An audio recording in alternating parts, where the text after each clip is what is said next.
Hey guys, this is Damien from Dame Tech, back with another informative video.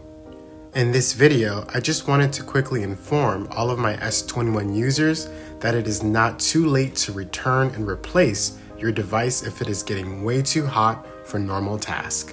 Like many who have pre-ordered and received the phone on January 29th, you have a no questions asked 100% return or replace policy as it pertains to your device overheating till February 15th. However, if your device is overheating or getting very hot during basic tasks, this still falls within the standard 1-year warranty. I'll explain this very shortly.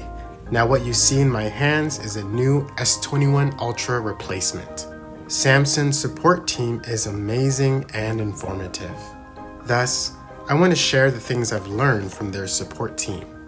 I've seen and read through many forums, YouTube channels, as well as heard from both friends and family mixed messages as it pertains to the thermals of the S21 devices.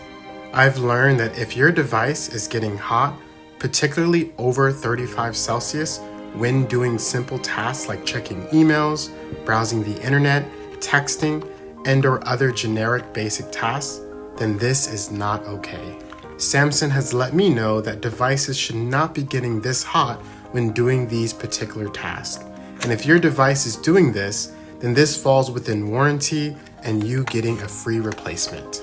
Samsung has acknowledged that if any of their devices get above 35 Celsius during basic tasks within normal ambient temperature settings, this implies that the device is faulty.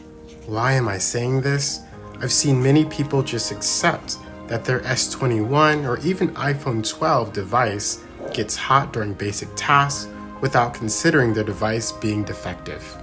Like the iPhone 12 Pro Max, I believe some units are defective, and we as consumers must hold ourselves and these companies to a higher standard, especially when paying $1,000+ for these devices.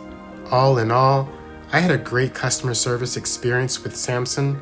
I got a free replacement, and I hope for those of you with faulty devices, you are encouraged to get your device replaced during their 14-day guaranteed return window or through the standard 1-year warranty. Let me know in the comments how your S21 devices or even iPhone 12 devices is performing in regards to temperature. With that being said, please stay tuned for my iOS 14.5 discussion video and continued gaming performance testing with both Samsung and Apple devices. Let me know in the comments what gaming performance test you would like to see in this channel. If you would like to support this channel and future content, please subscribe, like, and/or share my videos. Please stay safe and see you next time.